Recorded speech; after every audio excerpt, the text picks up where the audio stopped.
Ini menarik untuk dibahas lebih lanjut bersama dengan pengamat politik Yusak Farhan. Bang Yusak, ini masih panjang prosesnya. Tadi juga dinamikanya disampaikan bahwa dinamikanya masih, ya kita masih bisa melihat sampai dengan besok masih ada pemanggilan yang akan dilakukan.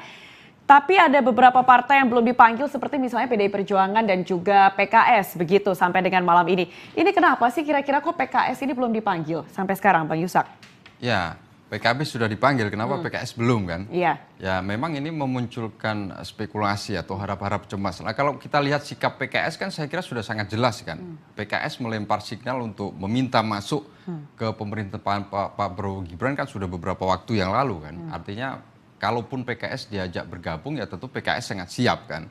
Soal belum dipanggil ya kita lihat besok kan masih ada waktu kan. Jadi yang dipanggil hari ini menurut saya juga belum tentu 100% akan menjadi menteri. Tapi paling tidak yang dipanggil hari ini memang berpeluang besar untuk masuk kabinet. Nah soal PKS ya saya kira kalau bagi Pak Prabowo ya kalau PKS bergabung tentu ini akan jauh lebih baik. Karena bagaimanapun PKS sebagai entitas politik, sebagai kekuatan politik juga kan tidak bisa diremehkan kan. Dan kesetiaan PKS di beberapa kali pilpres sebelumnya kan juga sudah teruji. Nah, hanya mungkin ada beberapa hal yang kelihatannya perlu dinegosiasikan ulang karena kalau PKS masuk tentu yang keberatan pertama kan ya kawannya sendiri kan ada Partai Gelora di situ kan yang membuat situasi kebatinan Partai Gelora juga tidak nyaman. Nah, tetapi secara umum kita bisa katakan bahwa Pak Prabowo tetap membuka keran, membuka pintu seluas-luasnya bagi entitas politik termasuk yang kalah pilpres untuk bergabung seperti PKS. Oke. Selain dari partai politik, dari teknokrat dan juga profesional ini juga sudah hadir dipanggil tadi. Cuman yang menarik juga kita saksikan bahwa pemanggilan ini tidak sama rata untuk waktunya selama ada di dalam. Tim lapangan kami memantau ada yang dipanggil 3 menit, kemudian ada juga yang 10 menit, ada yang cukup lama begitu. Itu kenapa sih kira-kira dinamika di dalam ini seperti apa kira-kira menurut Bang Yusak?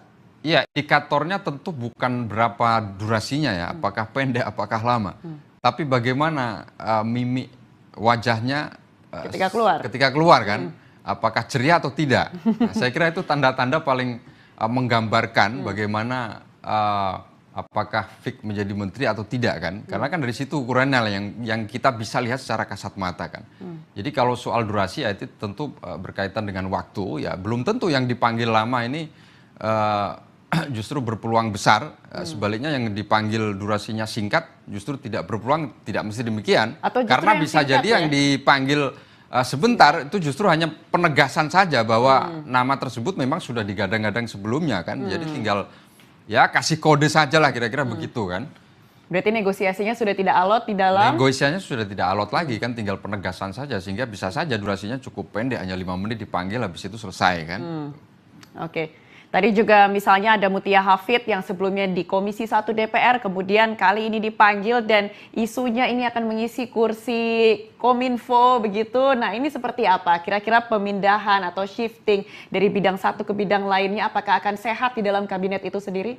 Iya, secara portofolio saya kira Mbak Mutia Hafid layak untuk menjadi Menkominfo karena kan beliau berada di Komisi 1 dan memahami dengan baik aspek terkait dengan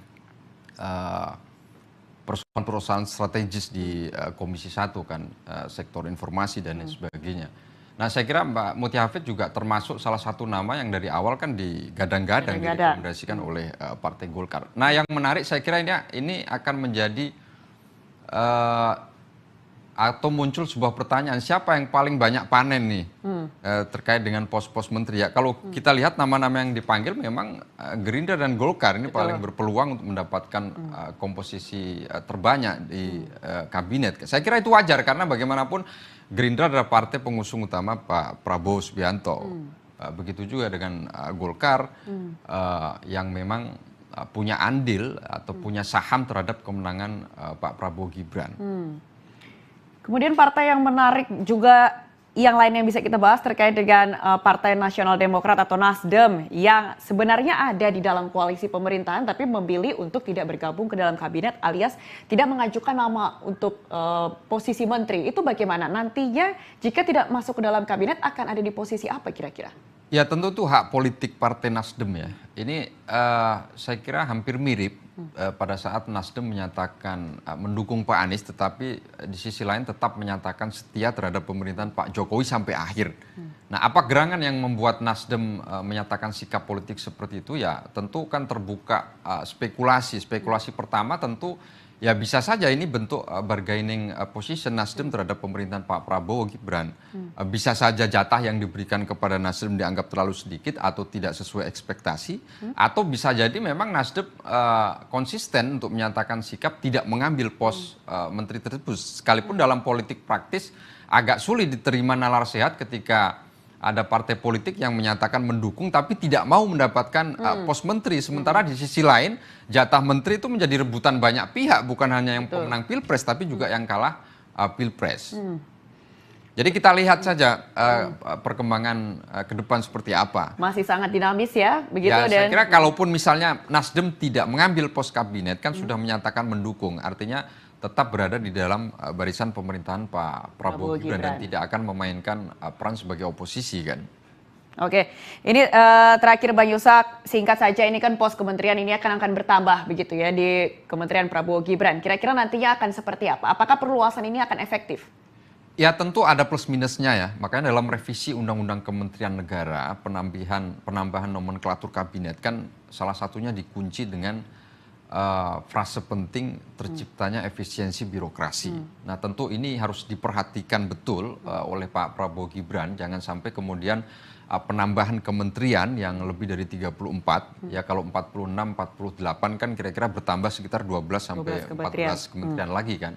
Tentu yang perlu diperhatikan jangan sampai kemudian saling tumpah tindih dan terjadi pemborosan anggaran karena itu sangat penting sekali. Nah tentu ada kementerian-kementerian yang dipisah dari kementerian sebelumnya, seperti misalnya lingkungan hidup dengan kehutanan, kemudian Mendikbud Ristek, Dikti, ya, ada pendidikan dasar menengah, ada juga pendidikan tinggi dan Ristek dan lain sebagainya. Ya tentu ini menyesuaikan dan di DPR sendiri kan jumlah komisi juga bertambah. Konsekuensinya bertambah dari 11 ke 13 menyesuaikan mitra atau kementerian. Ya saya kira karena presiden terpilih dengan direvisinya Undang-Undang Kementerian Negara punya hak prerogatif untuk menentukan berapa jumlah komposisi kementeriannya, saya kira ini menjadi momentum awal bagi Pak Prabowo untuk menjawab berbagai persoalan-persoalan krusial kebangsaan kita di semua sektor. Ya, harapannya tentu semua bisa terjawab dengan nomenklatur kementerian yang memang cukup gemuk sekarang ini. Oke, baik, kita nantikan dinamikanya seperti apa sampai dengan nantinya tanggal 21 Oktober akan dilakukan pengumuman Kabinet Menteri Prabowo dan Gibran. Terima kasih untuk informasi dan dialognya pada malam hari ini pengamat politik Yusak Farhan. Terima kasih. Selamat istirahat Bang Yusak. Selamat istirahat. Pemirsa